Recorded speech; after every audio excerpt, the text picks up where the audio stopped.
Hey everyone, it's Monday. I'm Mark Allen. That means it's Mondays with Mark Allen. Before all the great stuff, a tough tragedy in ultra running happened in China this past weekend. 100-kilometer race, right around 20 to 31 into it. A storm hit, 21 athletes died, perished in very severe weather conditions. Most of the field was rescued, but again, my condolences to those who passed away, who were doing something that was their passion. You know, sport and ultra distance racing it's fun and games until it's not, and today it was not in China. Again, condolences.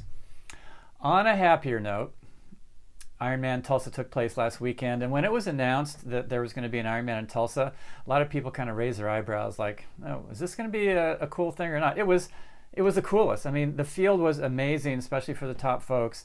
Daniela Reef crushed for the women, just not even touched the whole way through that race. Again, building on her momentum that she had there in St. George, she's had an incredible 1-2 punch coming into the season here. Second place in the women, though, Katrina Matthews ran a 2:49:49 marathon. That is just amazingly fast. In the men's race, Patrick Longa came out from underneath that cloud that was over him the last full year of racing, where he really didn't do anything spectacular. Had an amazing race, 2:45 and change, ran a 2:36:46 marathon, smoking fast. And for the men overall, listen to this: 8 guys under 8 hours. 8 for 8. 8 guys under 8 hours. Andy Potts, the last guy, number 8, who was under 8 hours. They're kind of making it look like business as usual to just hit under 8 hours. That is amazingly fast in anybody's book. But there's something I want to ask you about the race. Okay, you ready for this? The title sponsor was Certified Piedmontese, the kind of a certification for a specific type of cattle that is really super nutritious, lower in fat, just a great profile and all the healthy things.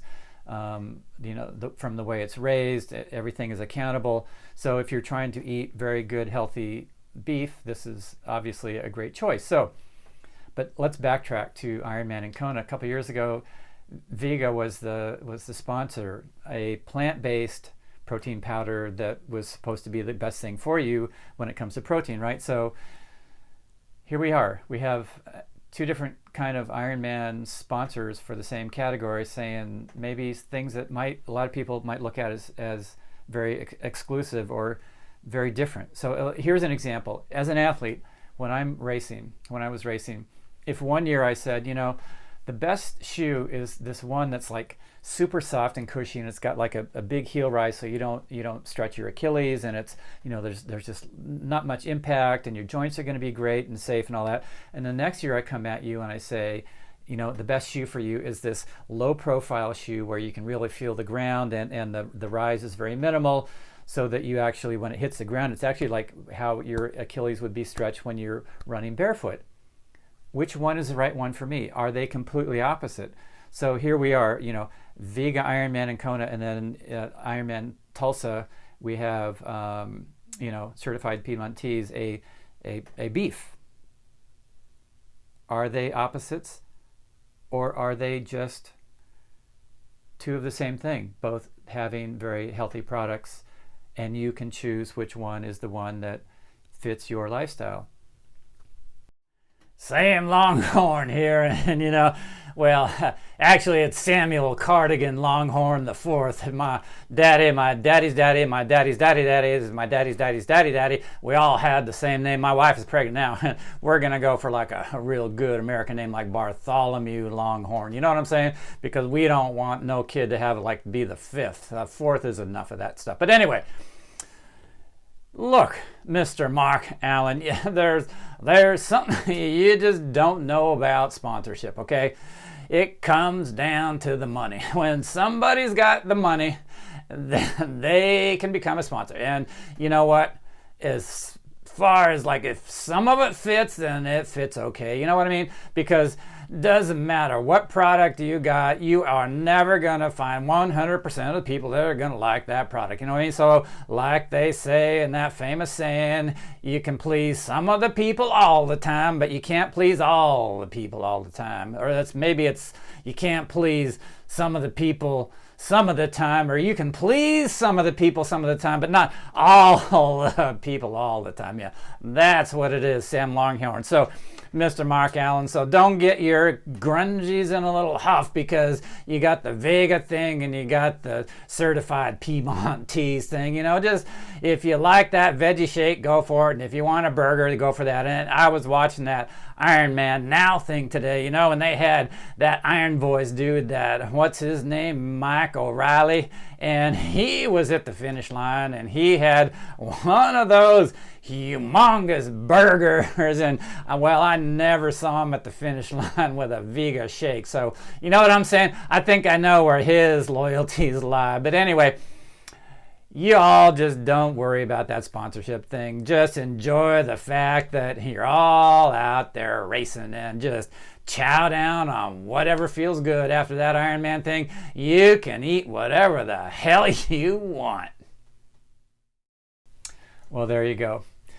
But here's another question I had, and this came from something that I saw on Instagram, and it was put out by the Professional Triathletes Organization. It was just a short clip of Daniela Reef, and she was asked, would you rather be admired or feared?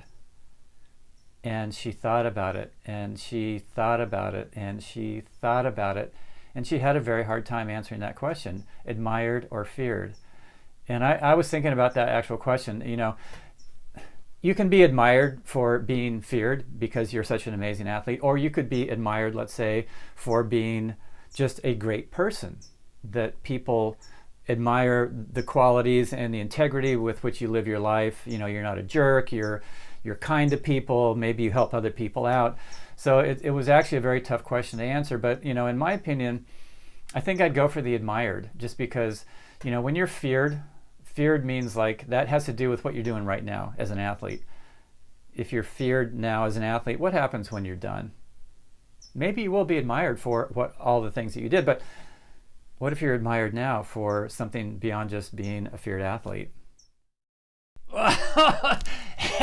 Tommy Buzzcut here. You have got to be kidding me. It is not even a question which of those two things is best. You see, like, if you spend your entire life trying to be admired, you know, you might have like 30, 100,000 million people liking you and admiring you, but then you got like 3 that just do not dig your stuff. Like, they're like, you know, oh, I don't really like what you said about, you know, aerobic training. And it's like, and then all of a sudden you gotta get therapy because there's like these 3 people that just don't dig your shit. You know what I'm saying? So anyway, it's better to just be feared. You know what I'm saying? Like, that's my goal. I figure if nobody likes me because, for whatever reason, then like 2 people do, it's like a huge day, you know what I'm saying?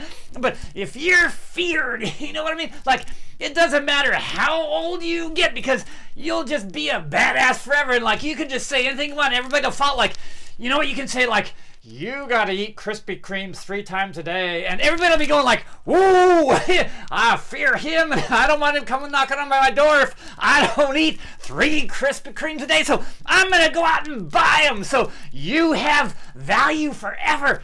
Excuse me, I'm like frothing at the mouth of this topic, you know what I'm saying? But anyway, Mr. Mark Allen, just go for the fear factor, okay?